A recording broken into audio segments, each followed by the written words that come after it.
Seignaré Saint-Louisienne maison du nuyu doomu Thiès le sage de la maison Simon Pierre Faye le futur maire de Wakhinane Nimzatt Mamadou Fofana le pertinent ñu naan kan VAR bi war na commencer parce que am na ñu def ñuy xaar ñu goxi mais am na ñu fi waxoon it ñuy xaar ñu appliquer li ñu waxoon kon nag VAR bi faw mu ñëw waaw VAR bi moom loolu yëpp nga ciy boole waaw surtout ma ci gox donc gox ki si la bokk mais promesse yi nga xam ne jotoon nañu ko def durant campagne bi c'est vrai nañ ko jëfee sinon rek ñu yóbbu VAR donc loolu si la bokk gox ki Mambay suñu ñaari machine balaa ñuy gox yi ñaari scanner yi ñaari scanner yi laa doon ñëw yu AIBD alors Fabrice Nguema ñu koy nuyu bu baax moom l'incontournable di nuyu suñuy inconditionnel yi béggee waay dañu nekk au rendez-vous saa su ne lundi première incursion ci kanam tuuti ñu yëg ci kaw tribune bi mi ngoog kon Simon Pierre Faye ci VAR boobu peut-être la ñuy dikk faible marge de manœuvre de l'État ah kan ngay VAR foofu. Mamadou Fofana dina VAR. mais en attendant VAR boobu maanaam bokk na ci promesse de campagne régime bi yees ne denrée de première nécessité dinañ wàññi seen njëg bokk na ci itam dëkkuwaay dinañ ko wàññi maanaam yomb teew dundu askanum Sénégal bokk na ci li ñu promettre sénégalais yi ba tax sénégalais yi fal leen mais jamono ji ba tey on stagne est-ce que c'est trop tôt ou ça peut être en marche dès maintenant. Ben pour man teel na. Je le disais tantôt, ce gouvernement-là est là, bon, pas le gouvernement, le président de la République est là depuis quoi? Depuis 2 semaines, 15 jours. Le gouvernement a été formé il y a juste 1 semaine. Et les dossiers, presque l'ensemble des dossiers, les différents ministres ne les ont eu que vendredi.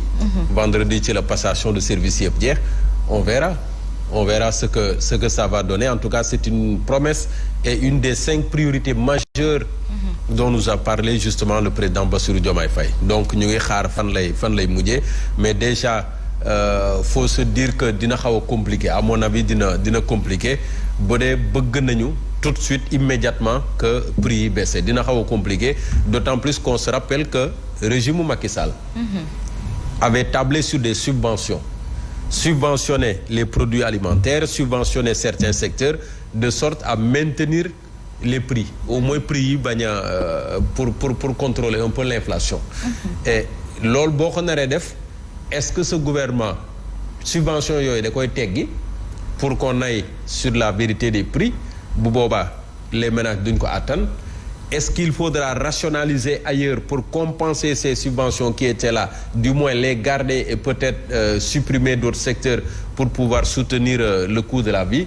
loolu yëpp autant de possibilités aujourd'hui qui s'offrent mais déjà on a vu ci presse tey il y a beaucoup de spécialistes qui se sont prononcés pour dire que ce régime-là aura une courte marge de manœuvre peut-être ay baisse bu naree am xëy na du demee noonu mais on verra déjà que sur l'international les tensions yi nga xam ne moo waral situation bi yëpp en dehors de la Covid-19 nga xam ne xëy na beaucoup de pays se sont relevés par la suite mais il reste le conflit entre la Russie et l'Ukraine barki Dembo Ndiaye gis nga diggante Israël ak Iran dans la sous-région là bu naree yëngatu mais dina am impact forcément sur les États et donc foofu la réew mi tollu tey jii foofu la àdduna bi tollu et le Sénégal risque encore de supporter encore davantage parce que l'économie est là ñun suñu problème mooy ñun duñu produire dañuy importer dépendre ci importation yi taxe état bi dépendre également ci importation yi mais bu ñu doon produire suffisamment dans notre pays di ko fi transformer dinañu am richesse boo xam ne suñu xaalis fii lay des mais ñun lu ñu am yóbbu ko bitim réew jëndee ko foofu ñëwaat toog donc ce sera un peu compliqué. Alors sur ces denrées de première nécessité Fabrice Nguema la ci mel ni pomme de terre soble bokk na ci li ñuy bay fii am nañu ay légumes pomme de terre am nañu ay légumes etc. Est-ce qu'aujourd'hui les Sénégalais se doivent de changer leur habitude alimentaire pour aider le gouvernement à y arriver? Mais lépp ci biir aussi hein mais même habitude alimentaire mais est-ce qu'on est autosuffisant? Parce que c'est ça. Moo tax tu as l'agence de régulation des marchés qui à une période considère qu'il faut ouvrir mais il y a aussi le stockage. parce qu'il y a du soble, comme vous dites, dans certaines localités où ils n'ont pas la technologie pour pouvoir conserver et autres. Donc, là, le moins problème bien aussi. C'est-à-dire, il y a cette volonté.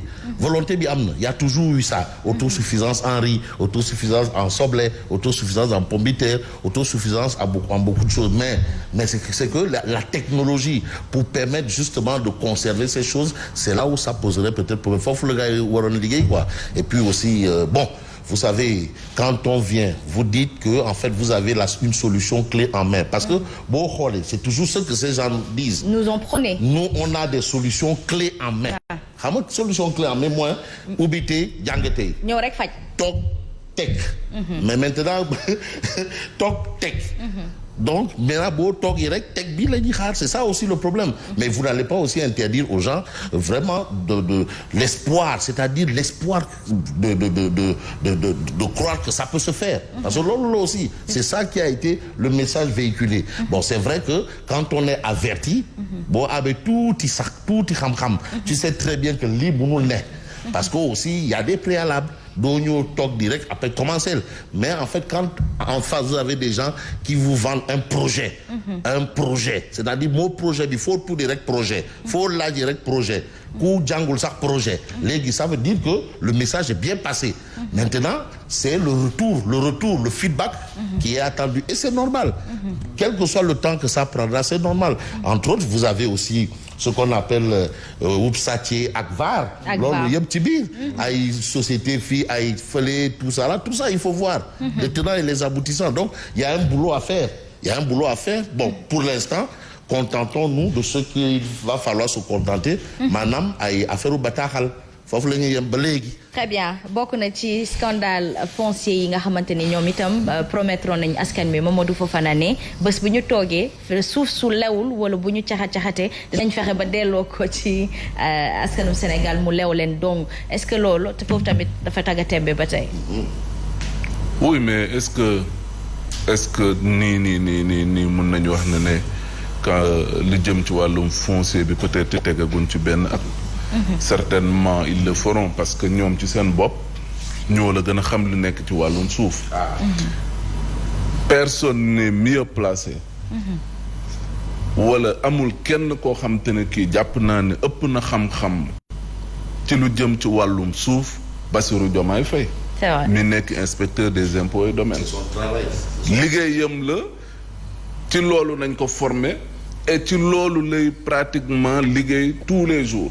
kon donc amul dara lu ko ëmp ci lu jëm ci wàllum foncier. Et son prédécesseur le président Macky Sall wax na lu leer ci gestion pratiquement 90% des récriminations si vous voulez plaintes et complaintes yu muy jot mais la ci ëpp wàllum suuf bi la.